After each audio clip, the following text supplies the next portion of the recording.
Childline India की ताज़ा ये तरीके जहाँ पे का जो मैंने पहले भी कहा था कि लोग अगर फ़ायदा लेंगे तो ही अभय योजना लानी चाहिए, और ये ही डिसीजन हुआ था। और इसकी वजह से ये साल जब अभय योजना का सब्जेक्ट निकला था, तभी हमने मतलब जो भी एडमिनिस्ट्रेशन है, मैंने और कमिश्नर सर ने तभी डिस्कस किया था, उसके ऊपर चर्चा हुई थी हमारी कि ये साल अभय योजना लानी है कि नहीं लानी है।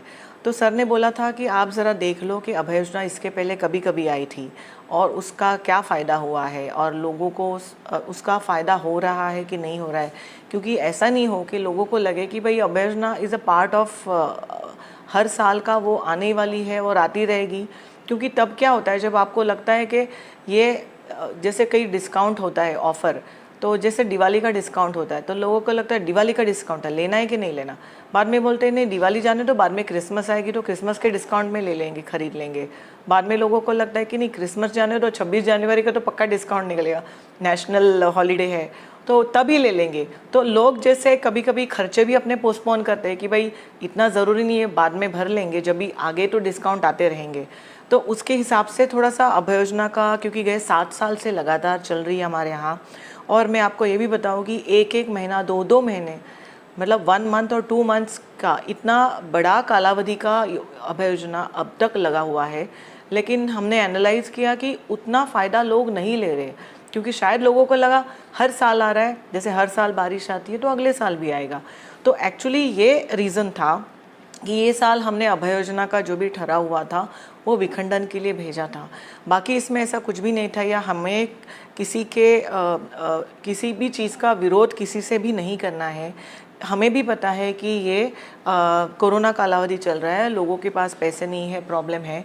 और इनफैक्ट हमारा ऐसा कहना था कि हम लोग देखते हैं कि लोगों का भी क्या मत है, प्लस अपने जो नगर सेवक वगैरह है, सम्माननीय सब पॉलिटिशियंस जो है वो उनका भी कहना था कि आपको ये लगानी चाहिए।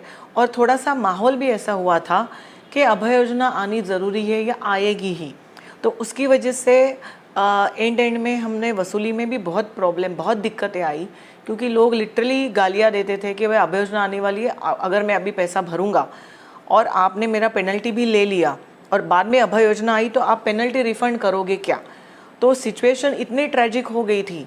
तो अभी क्या था, फिर बाद में अभय योजना के लिए गवर्नमेंट से ही हमें लेटर आया कि आपको ये लगानी चाहिए। उसके लिए जो भी पॉलिटिकल पार्टी शॉप जो है उन्होंने भरा है, उनके ही बाजू में कोटक महिंद्रा बैंक है, उन्होंने भी अपने सब ड्यूज़ भर दिए हैं। कोणार्क बैंक है, उन्होंने भी अपने ड्यूज़ कल भर दिए हैं।